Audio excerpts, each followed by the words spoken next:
دیکھیں جب بھی آپ زکوٰۃ کسی کو دیں تو پہلے پوری تحقیق کر لیں کہ وہ مستحق بھی ہے یا نہیں ہے. اگر مستحق نہیں ہے تو پھر زکوٰۃ آپ کی ادا نہیں ہوگی. جس طرح سے زکوٰۃ دینا فرض ہے اس طرح سے زکوٰۃ کو مستحقین تک پہنچانا بھی فرض ہے. یہ نہیں کہ صرف زکوٰۃ ادا کر دی تو ادا ہو گئی، لیکن مستحقین تک پہنچانا بھی تو ضروری ہے. تو ہم اس معاملے میں تھوڑی سی سستی کرتے ہیں. ہمیں چاہیے کہ پہلے پوری تحقیق کر لیں اور اس کے بعد جو ہے وہ جو آپ کے جو کزن تھے اور وہ مستحق تھے اور وہ ان کو آپ زکوٰۃ دیتی رہی، لیکن جیسے ہی آپ کو پتہ چلا کہ اب وہ مستحق نہیں ہیں تو اب آپ ان کو زکوٰۃ نہیں دیں گی. اور جو اب آپ سمجھتی ہیں زکوٰۃ آپ کی ادا ہو گئی کیونکہ آپ کو علم نہیں تھا اور جو ہے گناہ بھی نہیں ملے گا، لیکن اگر آپ اب ادا کریں گی تو آپ کی زکوٰۃ ادا نہیں ہوگی. دوسرا، گردن پر مسح بالکل کر سکتے ہیں. اور مسح کرنا، دیکھیں مسح کرنا، چوتھائی سر کا مسح کرنا جو ہے وہ فرض ہے. ہمیں ان معاملات میں ہم لوگ اس طرح سے لوگوں کو جو چیز فرض نہیں ہے، جو چیز سنت ہے یا مستحب ہے، اس کے اندر جھگڑا بناتے ہیں. یعنی اتنا بڑا بنا لیتے ہیں کہ لوگ اس کے اوپر جو ہے وہ، بھائی اگر آپ کوئی آدمی کرتا ہے تو ٹھیک ہے، اچھی بات ہے، جو نہیں کرتا تو اس کی نماز بھی ہو جاتی ہے، اس کا وضو بھی ہو جاتا ہے. تو اس کو مسئلہ نہیں بنانا چاہیے. جو مسح کا جو پورا طریقہ ہے وہ اس طرح سے آپ اپنے ہاتھوں کو جو ہے وہ گیلا کرتے ہیں اور اس طریقے سے پورے سر کے اوپر ایسے پھیرتے ہیں، اور پھر پھیرنے کے بعد انگلی سے جو ہے وہ اس طرح سے آپ نے جو ہے وہ اپنے کانوں کے ادھر، اور یہ جو شہادت کی انگلی سے اندر کانوں کے اندر، اور پھر یہ پچھلے والے حصے سے جو ہے گردن پہ ایسے کر کے مسح کرتے ہیں. ٹھیک ہے، یہ مسح کا سنت طریقہ ہے. باقی اب پتہ نہیں آج کل کچھ لوگ کھڑے ہو گئے، وہ کہتے ہیں کہ جی گردن کا مسح کرنا ہے. وہ گلے کا مسح کرنا جو ہے وہ بدعت ہے.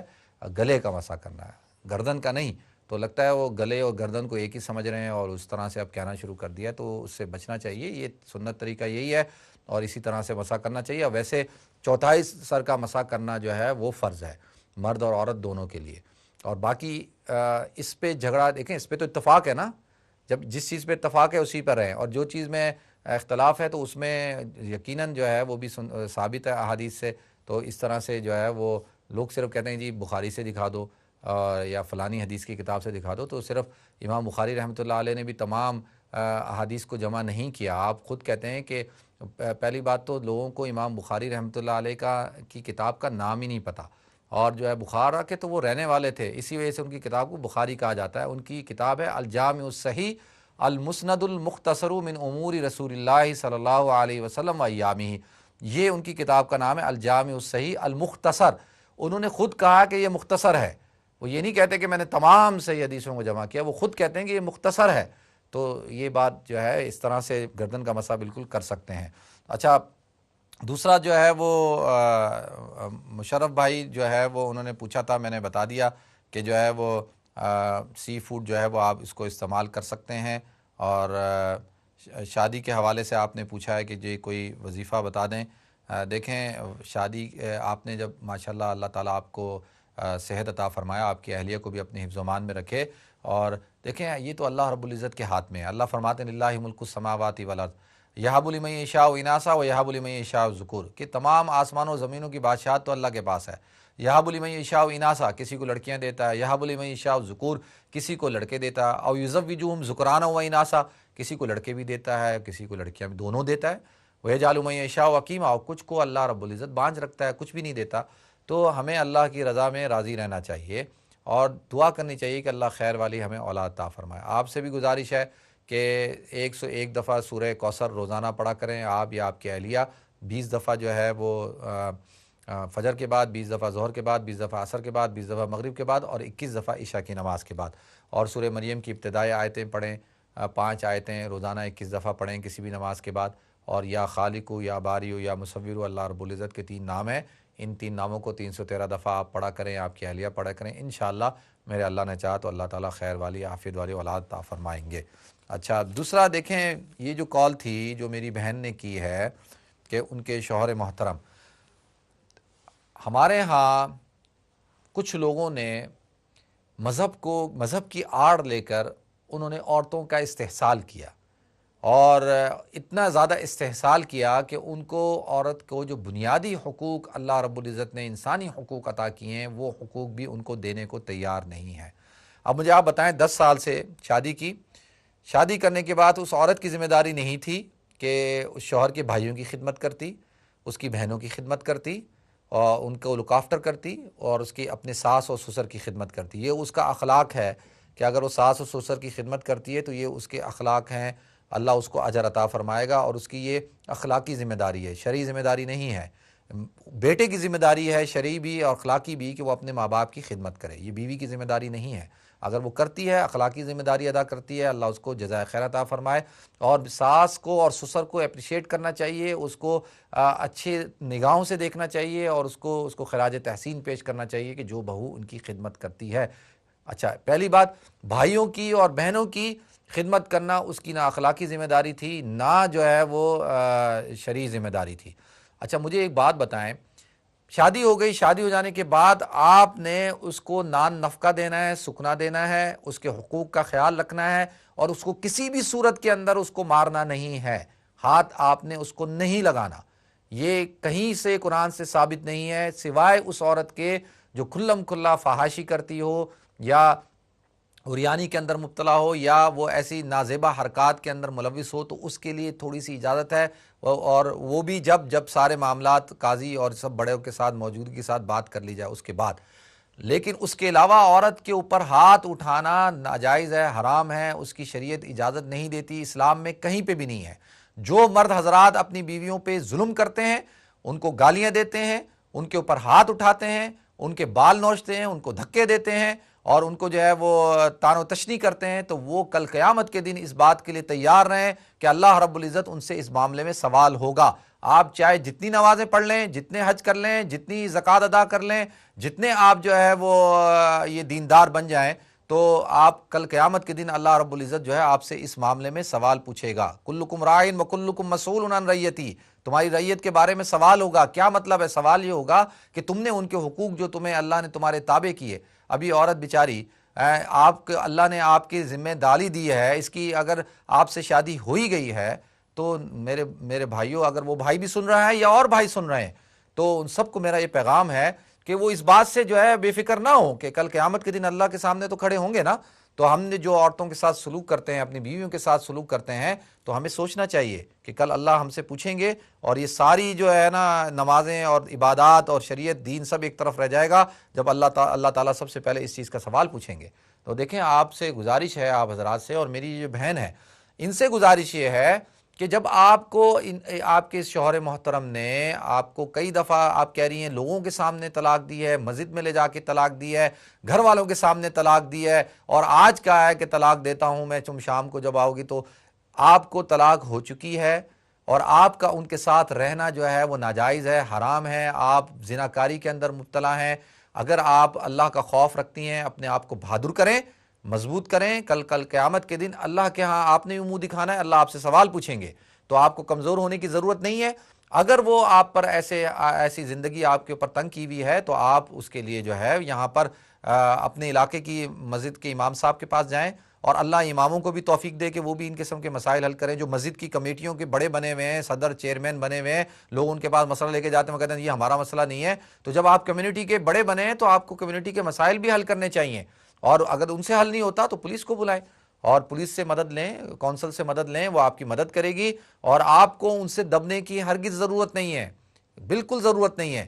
اور جو ہے یہ کوئی, اب میں کیا کہوں, میرے تو اللہ تعالیٰ جو ہے وہ ان سب حضرات کو توفیق عطا فرمائے. اور یہ دین کے نام پہ عورتوں کو جو ہے وہ پردہ کراتے ہیں, اور پردہ اس چیز کا نام ہے کہ وہ عورت جو ہے وہ گھر سے بھی باہر نہ نکل سکے, وہ پارک بھی نہ جا سکے, وہ بچوں کے ساتھ جو ہے وہ کوئی وقت بھی نہ گزار سکے, وہ ایک کمرے کے اندر گھٹ گھٹ کے جو ہے وہ مر جائے. اور جو ہے شریعت نے کیا اس کو اجازت نہیں دی؟ وہ تو بالکل شریعت نے اس کو اجازت دی ہے کہ وہ پردے کے ساتھ ہر جگہ جا سکتی ہے, سارے کام کر سکتی ہے, اور اپنی زندگی کو جیسے چاہے گزارنا چاہے گزار سکتی ہے, شرعی حدود میں رہتے ہوئے. یہ تو حیرانگی کی بات ہوتی ہے, ایسا تو زمانہ جاہلیت میں نہیں ہوتا تھا. اور اس طرح کی باتیں تو ہم پاکستان میں, تھرڈ ورلڈ میں, وہاں پہ سنتے ہیں. یہاں پر میری بہن آپ کے ساتھ ایسا ہو رہا ہے, تو آپ کیوں برداشت کر رہی ہیں؟ آپ کو برداشت نہیں کرنا چاہیے. اور جو شخص آپ کی عزت نہیں کرتا, احترام نہیں کرتا, اس کو پتہ نہیں کہ عورت کیا چیز ہے. اور اللہ کے رسول صلی اللہ علیہ وسلم نے فرمایا کہ ایسے مردوں پہ مجھے شرم آتی ہے کہ جو عورتوں کو جانوروں کے ساتھ جانوروں کی طرح سلوک کرتے ہیں, دن میں ان کو مارتے ہیں, اور رات کو جو ہے وہ ان کے ساتھ بستر پہ جاتے ہیں. ان کو شرم نہیں آتی اس بات سے. تو اللہ تعالیٰ جو ہے وہ ان کو ہدایت دیں ہمارے. اور یہ وہ بھائی ہیں جو تو جن کا کہا جا سکتا ہے کہ یہ پڑھے لکھے نہیں ہوں گے, اور ان کے پاس کوئی شعور نہیں ہوگا اور انہوں نے دین کی پتہ نہیں کہاں سے تعلیم حاصل کی اور دین کو آڑ بنا کر اور عورتوں کا استحصال کرتے ہیں. یہاں پر تو ماشاءاللہ پڑھے لکھے لوگ بھی اسی میں ہیں, جنہوں نے جو آکسفورڈ یونیورسٹی سے اور کیمبرج یونیورسٹی سے پڑھے لکھے ہیں, ان کی بھی یہی حرکات ہیں, وہ بھی اپنی بیویوں کے ساتھ اسی قسم کا سلوک کرتے ہیں, وہ بھی ذہنی طور پر اتنے پسماندہ ہیں. تو ہمیں سوچنا چاہیے, ایسا نہیں کرنا چاہیے. اور میری بہن, جس طرح میں نے آپ سے کہا آپ اس طرح کریں, آپ کا ان کے ساتھ رہنا جو ہے, جب آپ کہہ رہی ہیں کہ سب کے سامنے انہوں نے آپ کو طلاق دی ہے, اور تو وہ کیسے بھائی ہیں اور وہ کیسی ماں ہے جو اپنے بیٹے کو زنا کے اندر مبتلا کرتی ہے, اور اس کے سامنے ماں باپ کے سامنے, بھائیوں کے سامنے جب انہیں طلاق دی, تو ان کو چاہیے کہ وہ آپ کو کہیں کہ بھئی یہ تو تم حرام کاری کر رہے ہو, حرام کی زندگی گزار رہے ہو. اللہ تعالیٰ, میرا ایک دوست ہے, وہ دوست نہیں, مجھے کسی نے بتایا کہ وہ اس کی وائف کو جو ہے وہ کچرا پھینکنے کی, بن کے اندر کچرا پھینکنے کی اجازت نہیں ہے کہ بھئی تم نے جو ہے گھر سے باہر ہی نہیں نکلنا, بن میں کچرا بھی نہیں پھینکنا. جیسے پتہ نہیں پوری دنیا کے لوگ جو ہے وہ آپ کی بیوی کے اوپر نظر لگا کر بیٹھے ہوئے ہیں اور وہ بس دیکھ کے پتہ نہیں کیا کریں گے. تھوڑا سا اتنا تنگ نظر نہیں ہونا چاہیے, شریعت کو, اسلام کو سمجھنے کی ضرورت ہے. اللہ تعالیٰ مجھے آپ کو ہم سب کو عمل کرنے کی توفیق عطا فرمائے. نیکسٹ کال لیتے ہیں جی. السلام علیکم. السلام علیکم عبدالوہاب صاحب, میرا نام عقیل ہے, میں فیملی سے بات کر رہا ہوں. کیا نام ہے آپ کا؟ عقیل. ہاں جی. کیسے ہیں آپ؟ ٹھیک ہیں عقیل بھائی؟ الحمدللہ. مجھے پہچانتے ہیں آپ؟ جی جی بالکل, آپ کو یاد ہے میں ملا تھا آپ سے فیملی میں. اچھا, مجھے بھی کچھ ایسا لگ رہا ہے. ٹھیک ہے عقیل بھائی, فرمائیں. ہاں جی, مجھے کوشچن آپ سے کرنا تھا کہ ایک تو ابھی جو آپ نے ابھی ٹاپک ابھی بات بتائی ہے طلاق کے بارے میں, مجھے ذرا, میں نے کافی طریقے سے لوگوں سے سنا ہے کہ یہ لوگ ڈفرینٹ بتاتے ہیں کہ طلاق اس طرح کہیں تو ہو جاتی. کچھ لوگ کہتے ہیں کہ پہلی دفعہ طلاق دے دیں اور دوسری دفعہ طلاق دے دیں تو عدت ہوتی ہے, جو کہ ایام عورت کے ہوتے ہیں, اس کے بعد اس کو رخصت کر دینا چاہیے. یہی قرآن میں بھی ہے. جی جی. لیکن اگر رخصت کر دیا ہے اور اس کے بعد دوبارہ کیا مرد اس سے نکاح دوبارہ کر کے اس کو نکاح میں لے سکتا ہے؟ کچھ طرح یہ بتائیے گا. اچھا چلے میں اس کا بتا دیتا ہوں. اور دوسرا سوال ہے میرا یہ نماز کا. اکثر اگر ہم فرض نماز مسجد میں ہو رہی ہے جماعت کے ساتھ, اور اگر ہم بیچ کی رکعت میں گئے, اس کا کچھ لوگوں کے طریقے دیکھیں. کچھ ایسا ہوتا ہے کہ 2 رکعتیں نکل گئی ہیں تو پہلا سلام پھیرا ہے تو کھڑے ہو جاتے ہیں. تو کیا ہم 2 رکعت کے بعد اتحیات پڑھتے ہیں یا پہلی رکعت کے بعد اتحیات پڑھتے ہیں؟ ایک تو یہ بتا دیے گا کہ اس کا صحیح طریقہ کیا ہے. اگر 2 رکعتیں امام کے ساتھ شامل ہو گئے ہیں آپ, جی, اور کون سی نماز ہے؟ ظہر اور عصر کی, ظہر عصر اور عشاء 4 رکعت والی. 4 رکعت والی, ٹھیک ہے. یا اگر مغرب کی بھی ہے تو مغرب میں تو 2 رکعتیں اگر آپ نے امام کے ساتھ آپ کو نہیں ملی نا, تو آپ نے تو ایک ہی رکعت پڑھنی ہے, اس میں تو کوئی وہ نہیں ہے. اور اگر میں نے پہلی رکعت مس کر دی ہے تو اس کا, اچھا چلیں اس کا بھی میں بتاتا ہوں. 1 رکعت مغرب میں, ٹھیک ہے. اور قرآن کا ایک آخری سوال ہے اس کا بھی, کہ قرآن ہمیں یہ بتایا گیا کہ قرآن بعد میں ترتیب میں دیا گیا ہے. پتہ نہیں اگر میں غلط ہوں یا بعد میں اس کی ترتیب دی گئی ہے, کیا یہ سچ ہے؟ اگر سچ ہے تو پھر کس نے قرآن کی ترتیب دی ہے؟ جیسے 3. اچھا دیکھیں, قرآن کی ترتیب جو حضور اکرم صلی اللہ علیہ وسلم پہ نازل ہوتا تھا, حضور اکرم صلی اللہ علیہ وسلم بتاتے تھے, ٹھیک ہے, کہ بھئی یہ قرآن ہے, اور اس کو لکھا بھی جاتا تھا اس وقت, اور اس کو باقاعدہ کتاب کی شکل کے اندر جو ترتیب کیا, سب سے پہلے حضرت ابوبکر صدیق رضی اللہ تعالیٰ عنہ نے حضرت جو کاتب وحی تھے حضرت زید بن ثابت, ان سے کہا, اور انہوں نے جو ہے وہ اس کو پوری ترتیب دیا. اور جو آج کل جو ہمارے سامنے موجود ہے مصحف عثمانی, یہ حضرت عثمان رضی اللہ تعالیٰ عنہ نے کیا. تو لیکن حضور کے زمانے میں بالکل اس کو ترتیب, جو ترتیب میرے اور آپ کے پاس ہے, جو قرآن میرے پاس اور آپ کے پاس ہے, یہ بالکل حضور اکرم صلی اللہ علیہ وسلم کے بتائے ہوئے ترتیب پہ ہی ہے. ٹھیک ہے, بہت شکریہ آپ کی کال کرنے کا, جزاکم اللہ حسن جزا. نیکسٹ کال لیتے ہیں. السلام علیکم. وعلیکم السلام ورحمۃ اللہ وبرکاتہ. جی جی. مفتی صاحب, مجھے آپ سے یہ کہنا تھا کہ ہم جو نفل نمازیں پڑھتے ہیں یا تہجد کی جو نمازیں پڑھتے ہیں, جب ہم سجدے میں جاتے ہیں تسبیح سبحان ربی الاعلیٰ پڑھنے کے بعد, ہم دعائیں مانگ سکتے ہیں اس میں؟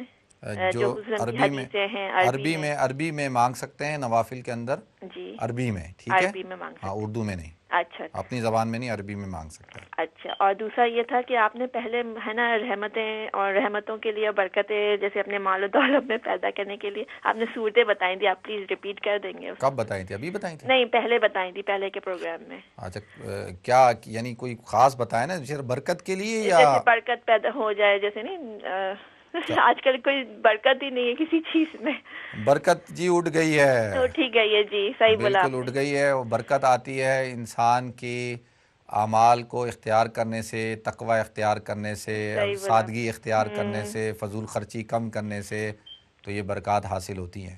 جی تو ابھی میں بتاتا ہوں میری بہن، ٹھیک ہے؟ جی ٹھیک ہے، جزاک اللہ، اللہ حافظ۔ اللہ حافظ جی۔ السلام علیکم۔ السلام علیکم مفتی صاحب۔ وعلیکم السلام ورحمۃ اللہ۔ میں نام محمد صادق ہے، میں سلاؤ سے بات کر رہا ہوں۔ جی جی، کیا حال چال ہے آپ؟ الحمدللہ میرے بھائی، آپ سنائیں خیریت سے؟ الحمدللہ۔ مفتی صاحب سوال کرنا تھا، پچھلے مہینے جو نا ہم میاں بیوی عمرے کے اوپر گئے تھے، ٹھیک ہے، تو میری بیوی احرام کی حالت میں تھی، تو ان کو نا چوٹ آ گئی تھی یہاں پاؤں کے اندر نا، ٹھیک ہے، تو کافی خون بہا۔ اچھا، اللہ رحم کرے، ٹھیک ہے۔ تو تقریباً 10 منٹ اس طرح کافی خون بہا، تو کیا اس کے لیے دم ہے یا کوئی فائن؟ نہیں، کچھ نہیں ہے، کچھ نہیں ہے، کچھ نہیں دینا ہوتا وہ تو، کہ اس میں کیا ہے، وہ تو چوٹ لگ گئی نا، جی جی تو جی چوٹ لگنے سے تھوڑی کچھ ہوتا ہے احرام میں خون، اور انہوں نے باقی سارے ارکان تو کر لیے تھے نا، عمرہ تو کر لیا تھا نا، جی جی جی، مطلب ایسا تو نہیں کہ کوئی چیز چھوڑی تو نہیں تھی انہوں نے؟ نہیں کوئی چیز نہیں ہاں چلیں پھر کوئی دم نہیں دینا تھا، جزاک اللہ، ٹھیک ہے، جزاک اللہ، دعا میں یاد آپ بھی یاد رکھیے گا۔ بہت شکریہ آپ کی کال کرنے کا، جزاک اللہ۔ نیکسٹ کال لیتے ہیں جی۔ السلام علیکم۔ السلام علیکم مفتی صاحب۔ جی وعلیکم السلام ورحمۃ اللہ۔ کون صاحب بول رہے ہیں؟ مفتی صاحب میں علی بات کر رہا ہوں۔ علی بھائی خیریت سے ہیں آپ؟ ٹھیک ہیں، اللہ کا شکر ہے، آپ سنائیں ٹھیک ٹھاک ہیں؟ آپ کی پہلے بات ہوئی ہے مجھ سے؟ جی پہلے بھی ایک دفعہ بات ہو چکی ہے میری آپ سے۔ اچھا، ہو چکی ہے؟ جی بالکل ہو چکی کیا ہے۔ کرتے ہیں علی بھائی آپ؟ میں جاب کرتا ہوں بیسکلی ڈرائی کلیننگ کمپنی میں۔ اچھا ماشاء اللہ، ڈرائی کلیننگ کمپنی میں آپ جاب کرتے ہیں؟ جی جی بالکل۔ اچھا مجھے یہ بات بتائیں کہ جب کوئی کپڑا آپ کے پاس آتا ہے تو کس طرح سے اس کو آپ صاف کرتے ہیں؟ یہ تو ایک پروسیس ہوتا ہے کہ مفتی صاحب، یعنی کہ ڈرائی کلیننگ کی مشینیں ہوتی ہیں۔ کچھ مختصراً بتائیں کیا پروسیس ہوتا ہے؟ پہلے یہ ہے کہ اس کو کیا کہتے ہیں، اپنا اسپوٹنگ پہ جاتا ہے، وہ اس کو اسپوٹ کرتے ہیں کیمیکل کے ذریعے، لیکن یہ ہے کہ وہ جو ڈرائی کلیننگ کا جو پروسیس ہے اس میں پانی کا کوئی عمل نہیں ہے، پانی کا کوئی عمل دخل نہیں ہوتا؟ ہاں، یعنی کہ زیادہ تر وہ ایک پرک کیمیکل ہوتا ہے، اس کے ذریعے وہ دھلتا ہے۔ ٹھیک ہے، تو میرے لحاظ سے تو وہ پاک نہیں ہوگا۔ اگر کوئی ناپاک یعنی کہ کپڑا ہے اس کو ڈرائی کلین کرتے ہیں آپ، تو وہ پاک تو نہیں ہوگا میرے لحاظ سے، کیونکہ وہ پانی سے نہیں دھلا ہے، وہ ایک کیمیکل ہے پرک، اسی سے دھلنے کے بعد اچھا وہ جو کیمیکل ہے وہ کس فارم میں ہوتا ہے؟ لکوڈ فارم میں ہوتا ہے؟ لکوڈ فارم میں ہوتا ہے، وائٹ کلر کے لکوڈ فارم میں ہوتا ہے۔ اچھا وہ کیا ہوتا ہے؟ وہ کپڑا اس کے اندر چلا جاتے ہیں سارے کپڑے؟ مشین ڈالتے ہیں پیچھے، وہ اس کا ٹینک ہوتے ہیں، وہ ٹینک سے کیا کہتے ہیں اپنا وہ پانی وہ پرک لیتا ہے اور اس سے وہ ڈرائی کلین ہوتا ہے، اس سے واش ہوتا ہے۔ پروسیس وہی ہوتا ہے جیسے واشنگ مشین میں جیسے کپڑے دھلتے ہیں، لیکن سارا وہ اس سے ہوتا ہے، وہ کیمیکل سے ہوتا ہے؟ جی وہ پرک کیمیکل ہوتا ہے، اس سے دھلتا ہے وہ۔ اور وہ پھر کیمیکل وہ کیا وہ پھینکتا نہیں ہے، وہ یعنی کہ وہ ڈرین نہیں ہوتا، وہ دوبارہ فلٹر ہو کے دوسری ٹینک میں چلے آتا ہے، تو اس کو پھر دوبارہ آپ اس کو ری یوز کرتے رہتے ہیں۔ اچھا یہی میں تھوڑا سا پوچھنا چاہ رہا تھا آپ سے۔ چلیں بہت شکریہ آپ کا، جزاک اللہ۔ اور اچھا سوال پوچھ لیں، بتا دیں جی مفتی صاحب، یہ مجھے پوچھنا تھا کہ میں نے تقریباً 2005 میں ہے نا ایک دکان بک کرائی تھی پاکستان میں؟ پاکستان میں، ٹھیک ہے، ٹھیک ہے، اس کی ابھی قبضہ مجھے ملا نہیں ہے، وہ ابھی اس طرح ہے، تقریباً میں نے اس کے تقریباً 7 سے 8 لاکھ میں پے کر چکا ہوں۔ کہاں پہ کرائی تھی یہ میں نے حیدرآباد میں کرائی تھی۔ اچھا حیدرآباد میں، وہ اسٹرکچر بن چکا ہے اس کا؟ نہیں، اسٹرکچر تو بن چکا ہے، کھڑا ہو چکی ہے اسٹرکچر نا اس کا، لیکن ابھی فائنل نہیں ملی ہے، ہمیں میرے قبضے میں نہیں آئی ہے۔ اسی طرح میں نے ایک پلاٹ لیا تھا، وہ بھی ایک بیابان، کراچی میں ایک بیابان وہ ہے جو ابھی آباد نہیں ہوا ہے، وہ بھی ایک پلاٹ لیا تھا آپ نے؟ ایم ڈی اے میں؟ نہیں، یہ میں نے کراچی گلستان کے ایک تو گلستان گلشن میں ہی، وہ جو پاکستان اسٹیل مل ہے نا اس کے اس طرف لیا تھا میں نے۔ وہاں پہ ایک بہت، وہ ایک تو شاہ لطیف ٹاؤن ہے، شاہ لطیف گلشن حدید ہے، اس سے آگے ہے وہ ایک نئی ابھی سوسائٹی وغیرہ کچھ بھی نہیں بنی ہے، جسٹ اس کا وہ خالی بنجر پڑا ہوا سارا کچھ۔ نہیں تو آپ کو کس نے مشورہ دیا تھا وہاں پہ پلاٹ لینے کا؟ بس وہ ایک نے مشورہ دیا تھا کہ بھائی وہاں لے لیں، آگے جا کے زمین جو ہے وہ کافی اوپر آ جائے گی اور یہ ہوگا کہ اچھا وہ ایک تو وہاں پہ ایم ڈی اے بھی ہے؟ جی جی بالکل، MDA کے ہی میرے خیال سے وہ کچھ ہاں MDA بھی ہے وہ جو سٹی گورنمنٹ کے تحت ہے وہ MDA. بالکل بالکل بالکل بالکل اسی طرح کی کوئی وہ ہے. اچھا چلیں ٹھیک ہے. تو پھر آپ نے وہاں پلاٹ لے لیا, اب کیا ہوا؟ اب مسئلہ سارا میں سے سوال یہ ہے آپ سے کہ اس کے اوپر میری زکوٰۃ بنتی ہے کیا؟ میں اس کے اوپر زکوٰۃ دینی ہے کیونکہ یہ اچھا دیکھیں یہ جو دکان کی بھی آپ نے کتنے پیسے تو آپ دے چکے ہوں گے نا؟ جی جی. اچھا یہ دکان آپ نے لی ہے بزنس کے لیے لی ہے یا اپنے استعمال کے لیے لی ہے؟ ابھی تو میں نے اس بارے میں کچھ سوچا نہیں ہے نا کہ آیا کہ میں بزنس کروں گا یا اس کو رکھوں گا یا اس کو بیچوں گا, ایسا کچھ سوچا نہیں. ابھی آپ سوچ لیں ٹھیک ہے. ٹھیک. تو یہ سوچ لیں کہ بھئی یہ میرے استعمال کے لیے ٹھیک ہے. جب میں پاکستان جاؤں گا تو وہاں پہ اس کے اندر کوئی کام وام شروع کروں گا ٹھیک ہے. اور رہ گئی وہ بات جو پلاٹ لیا ہے, وہ پلاٹ کس لیے لیا تھا آپ نے؟ وہ میں نے بیوی کے نام لیا, اپنی بیگم کے نام لیا ہے, تو بس سمجھ لیں اسی کے لیے مطلب گھر بنانے کے لیے لیا ہوگا نا؟ جی گھر بنانے کے لیے. لیکن ابھی تو آپ کہہ رہے تھے کہ اگر اس کی قیمت دوست نے کہا بڑھ جاتی تو اس کو بیچ بھی دیتے آپ, یعنی پراپرٹی انویسٹمنٹ. میرا جو مائنڈ تھا وہ یہ ہے کہ میرا اس کو بنانے کا ہے. اچھا اس کو بنانے کا ہے. چلیں ٹھیک ہے. اس کی آپ پوری قیمت دے چکے ہیں؟ ہاں اس کی تو پوری قیمت ہو چکی ہے اس کی. بس دعا کیجئے گا کہ آپ کے بیٹے یا آپ کی نسل اس کے اندر جا کے اس کو بنا لے. ہمارے ہاں میں آپ کے ضمناً تھوڑا سا لوگوں کو بھی بتا دوں, ہمارے یہاں نا یہ جو آج بڑے اچھے ایڈ چل رہے ہوتے ہیں, اس کے اندر دکھاتے ہیں بڑی خوبصورت سوسائٹیاں ہیں, جھیلیں ہیں اور پرندے اڑ رہے ہیں اور گارڈن ہیں اور گاڑیاں کھڑی ہیں, مسجد ہے, شاپنگ سینٹر, ساری کچھ بنا ہوا نہیں ہے سارا وہ, اور خواب دکھاتے ہیں. ہر آدمی کا زندگی میں خواب ہوتا ہے کہ جی میرا ایک گھر ہو اور جس میں پرسکون زندگی میں گزاروں. یہ لوگوں کے خوابوں کو جو ہے نا یہ فروخت ان کے فروخت کرتے ہیں. لوگ کہتے ہیں وہ پتہ نہیں, اگر آپ پر وہاں جائیں نا تو آپ حیران ہو جائیں گے کہ وہاں تو لگتا ہے کہ 50 سال اور لگیں گے اس کو ڈیولپ ہونے میں. اور پھر نیتوں کے اندر فطور ہے. یہ ساری جو سوسائٹیاں بنائی جاتی ہیں چاہے وہ گورنمنٹ سے منظور شدہ ہوں, گورنمنٹ سے منظور شدہ کا کیا مطلب ہے؟ وہ تو سب گورنمنٹ کو پیسہ دیتے ہیں, رشوت دے کے منظور کرا لیتے ہیں, اور جو ہے نہ گورنمنٹ کا کوئی چیک اینڈ بیلنس ہوتا. ہزاروں سوسائٹیاں بنی, لوگوں کا مال کھا کر پیسے کھا کر بھاگ گئے اور جو کوئی پوچھنے والا نہیں ہے. اور بیچارے جب وہ لوگ وہاں جاتے ہیں تو ان کو تو پتہ ہی نہیں ہوتا کہ ان کا پلاٹ ہے بھی یا نہیں ہے.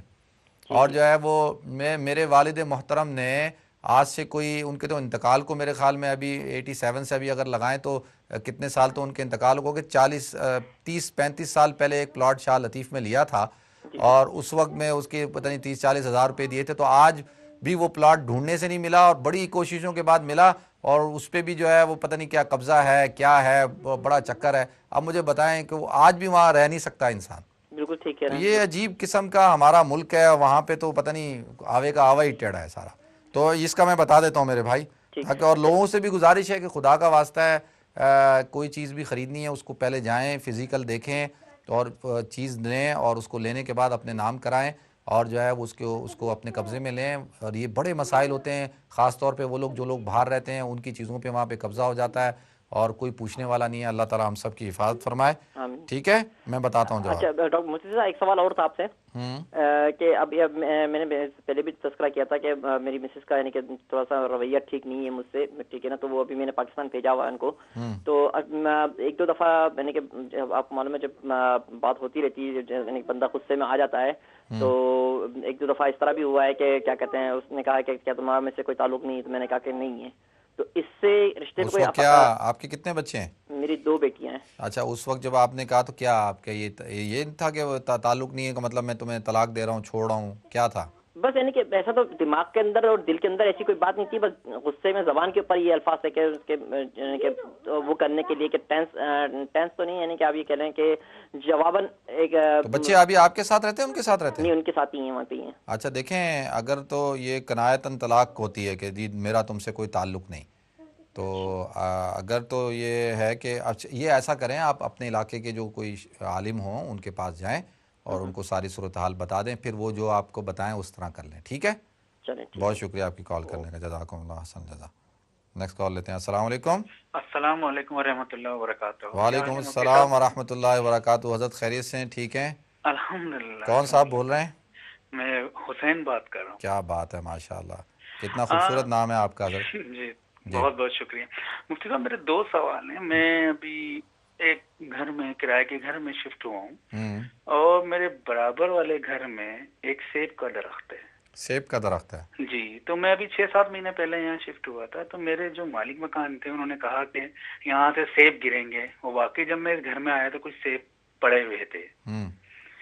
تو اب اگر وہ سیب ابھی یعنی کہ آئیں گے تو کیا ہم وہ اگر سیب ہماری طرف گرتے ہیں تو وہ کھانا شرعی کس طرح سے، یعنی کہ میں آپ اس میں بارے میں بتائیں کہ وہ صحیح ہے کہ نہیں؟ نہیں، وہ تو دیکھیں، ایک تو اگر وہ جو پڑوسی ہیں ان کی طرف سے آپ کو اجازت ہے کہ بھئی اگر یہ سیب آپ کی طرف گریں تو آپ ان کو استعمال کر سکتے ہیں، تو پھر تو آپ استعمال کر سکتے ہیں. لیکن اگر وہ درخت ان کے ہاں لگا ہوا ہے اور اس کی لک آفٹر سب کچھ وہ کرتے ہیں تو شرعی طور پر وہ اس پھل کے مالک ہیں. اچھا، لیکن اب وہ سیب اگر ہماری طرف گرتے ہیں، یعنی کہ بہت زیادہ گرے ہوئے تھے جب ہم ادھر آئے نا، تو وہ پھر وہ خراب ہو گئے، پھر ان کو اٹھا کے وہ آپ ان سے پوچھ لیتے، آپ ان سے، وہ خراب ہو گئے جو بھی، لیکن آپ ان سے پوچھ لیتے اور آپ کہہ دیتے کہ بھائی یہ اس طرح سے سیب ہیں، اگر آپ کی اجازت ہو تو میں استعمال کر لوں، یا جو ہے وہ ایسی جگہ رکھ دیتے جہاں پہ کوئی پرندے وغیرہ کھا لیتے اس کو. ہاں چلیں، میں انشاءاللہ اب یہی آپ ان کروں سے گا. پوچھ لیں یہ، ٹھیک ہے جی اچھا، ایک سوال اور ہے. جی آپ یہ بتائیں شرعی طریقے سے کہ جو لیڈیز ہوتی ہیں جب وہ پریگننٹ ہوتی ہیں، ڈیلیوری سے 10 دن پہلے یا ہفتے دن پہلے ان کو ایک واٹر ڈسچارج ہوتا ہے، تو اس میں ان کا وضو رہے گا یا وہ پھر وضو نہیں ہوگا، وہ نماز پڑھ سکتی ہیں؟ نہیں، واٹر بریک تو اسی وقت ہوتا ہے نا، لیبر نہیں پین. اس وقت نہیں، وہ یعنی 10 دن پہلے ہی تھوڑا تھوڑا پانی آنا شروع ہو جاتا اچھا ہے. چلیں ٹھیک ہے، میں اس پہ بات کر لیتا ہوں. ٹھیک ہے، ٹھیک ہے، بہت بہت شکریہ مفتی صاحب، اللہ آپ کو اس کا اجر دے گا، جزاکم اللہ خیر. آمین آمین جی، بہت شکریہ آپ کا. وعلیکم السلام ورحمۃ اللہ وبرکاتہ. نیکسٹ کال لیتے ہیں جی. السلام علیکم. وعلیکم السلام ورحمۃ اللہ وبرکاتہ. جی فرمائیں. بیٹا مفتی، یہ آپ کا پروگرام بہت ہی اچھا ہے. جی تو میں باقاعدگی سے دیکھتی ہوں اس کو. جی بہت شکریہ آپ کا. اللہ تعالیٰ ہمیں اس کے اوپر عمل کرنے کی توفیق عطا فرمائے اور آپ کو جزائے خیر دے. آمین. تو میرا ایک مسئلہ ہے کہ وہ مجھے نا اریٹیبل باول سنڈروم ہے. ٹھیک ہے. تو وہ نا کیونکہ مجھے السر ہو گیا تھا. ٹھیک ہے. تو اس کے بعد ذرا مجھے ہپسیری کی بیماری ہو گئی ہے. تو وہ نماز بھی بڑی مشکل سے ادا کرتی ہوں اور تلاوت قرآن پاک بھی کرنے میں تھوڑی سی مجھے کافی پریشانی ہوتی ہے.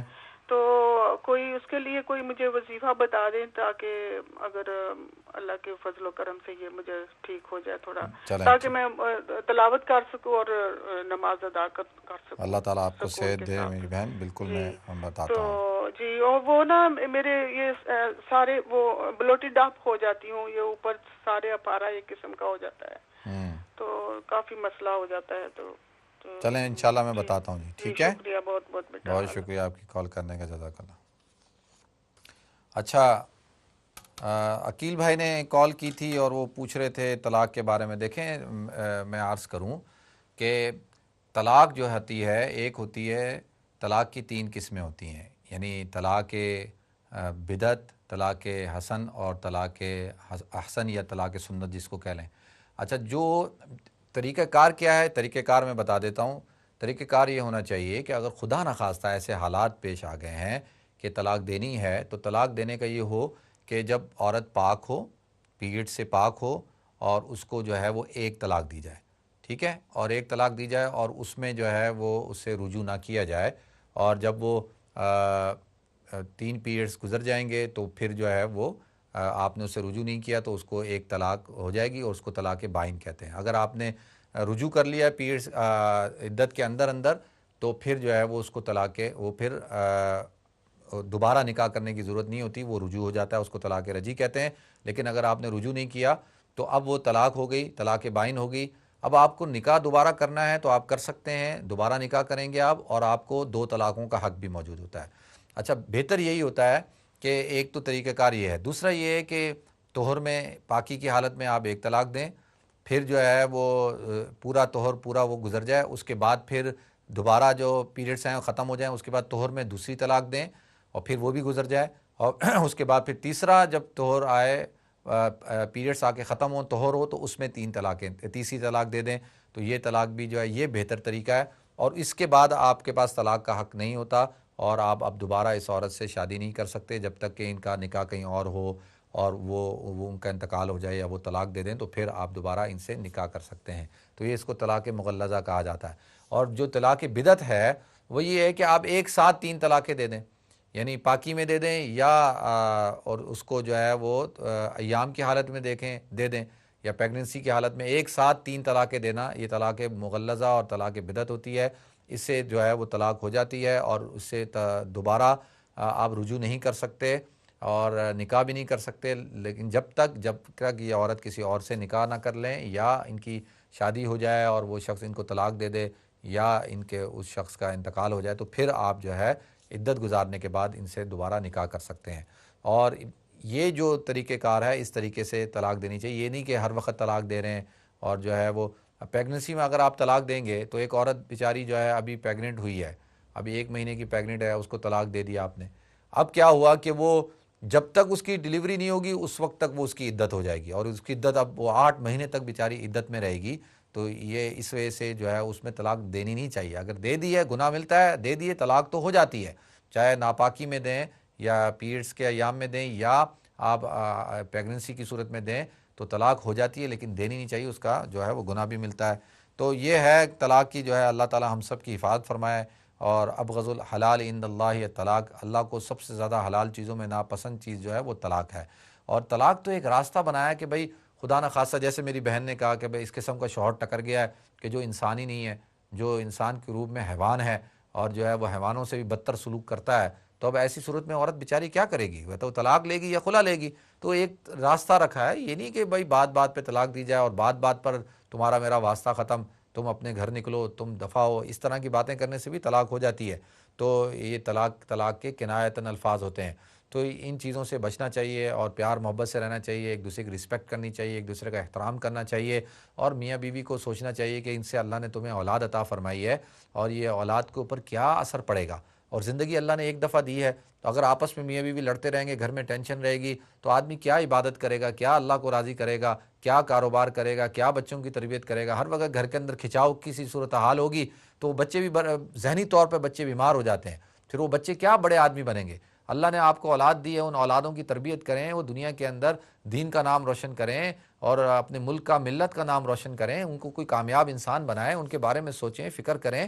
یہ کیا کہ روز روز لڑ کے بھی کوئی زندگی گزارنا ہے، تو اس طرح سے نہ کریں۔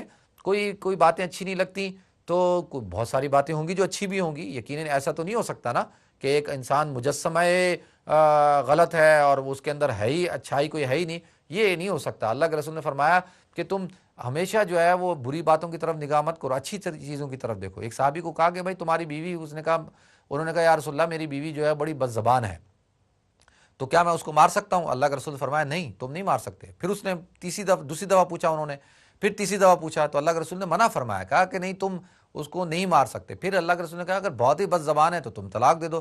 کہا یا رسول اللہ میں طلاق نہیں دے سکتا کیونکہ اس سے میری اولاد ہے اور میں اس سے محبت کرتا ہوں۔ تو اللہ کے رسول صلی اللہ علیہ وسلم نے فرمایا بھائی جب تم محبت کرتے ہو، جب تمہاری اولاد ہے اس سے، اور اس کے اندر اور بھی تو کوئی اچھی چیزیں ہوں گی نا، صرف ایک بد زبانی نہیں، اس کے علاوہ اس میں اور بھی کوئی اچھے کمال بھی تو ہوں گے نا، تو ان چیزوں کی طرف نگاہ کرو اور دعا کرو، اللہ سے صبر کرو، تو ہو سکتا ہے اللہ تعالیٰ اس کی بد زبانی کو بھی ختم کر دیں۔ تو اس طرح سے تھوڑا سا دیں، صبر سے کام چلائیں اور ایک دوسرے سے محبت سے اور ایک دوسرے کے ساتھ رسپیکٹ کریں، احترام کریں، اور ہاتھ ہرگز نہ اٹھائیں۔ دیکھیں جو مرد اپنی بیویوں پہ ہاتھ اٹھاتے ہیں وہ مرد کہلانے کے قابل نہیں ہیں۔ عورت کو مارنا کوئی مردانگی نہیں ہے، اور یہ بہت غلط بات ہے۔ اور بعض ہمارے معاشرے کے اندر، بعض لوگوں کے اندر، بعض قوموں کے اندر یہ بیماری بہت زیادہ ہوتی ہے۔ وہ یہ سمجھتے ہیں کہ جب تک عورت کو ہم مارے نہیں تو ہم مرد نہیں کہلاتے۔ یہ بات بہت غلط ہے، عورت کو مارنا نہیں چاہیے۔ یہ بات آپ 2 منٹ کے لیے سوچیں کہ آپ کی بیٹی یا آپ کی بہن یا آپ کی کوئی عزیزہ کے ساتھ کوئی شخص اس طرح کا سلوک کرے تو آپ کو کیا محسوس ہوگا، اور کوئی عورت جس کا کوئی آگے پیچھے نہ ہو تو اس کے ساتھ تو تھوڑا سا اور احترام کے ساتھ، اکرام کے ساتھ پیش آنا چاہیے۔ اللہ تعالیٰ جو ہے ہم سب کو سمجھ عطا فرمائے۔ دوسرا جو ہے وہ میرے بھائی نے پوچھا ہے کہ نماز میں شامل ہوں۔ دیکھیں اگر آپ ظہر کی نماز پڑھ رہے ہیں اور 2 رکعتیں امام پڑھ چکا ہے اور آپ تیسری رکعت میں شامل ہوئے ہیں، تو جب آپ نے 2 رکعتیں امام کے ساتھ پڑھنی ہیں اور پھر جب امام نے سلام پھیر دینا ہے تو آپ نے کھڑا ہونا ہے۔ کھڑے ہونے کے بعد اب آپ کی 2 رکعتیں رہ گئی تھیں تو آپ نے اسی طرح سے پڑھنا ہے جس طرح سے آپ سمجھیں آپ کی یہ پہلی رکعت ہے۔ آپ نے ثنا پڑھنا ہے، سورہ فاتحہ پڑھنی ہے، سورت پڑھنی ہے، اور پھر آپ نے پوری رکعت کو پورا کرنا ہے۔ پھر دوسری رکعت پڑھنی ہے، اس میں بھی سورت فاتحہ پڑھنی ہے اور سورت پڑھنی ہے، اور اتحیات پڑھ کے، درود شریف پڑھ کے آپ نے سلام پھیر دینا ہے۔ اسی طریقے سے اگر آپ کو جو ہے وہ آپ کی امام کے ساتھ جو ہے وہ 1 رکعت چھٹی تھی اور آپ کی 3 رکعتیں پڑھنی ہے، تو اب آپ جب کھڑے ہوں گے، امام سلام پھیرے گا، آپ کھڑے ہوں گے، آپ کی یہ جو رکعت ہے یہ اب پہلی رکعت ہے پڑھنے کے اعتبار سے، لیکن تعداد کے اعتبار سے یہ دوسری رکعت ہے۔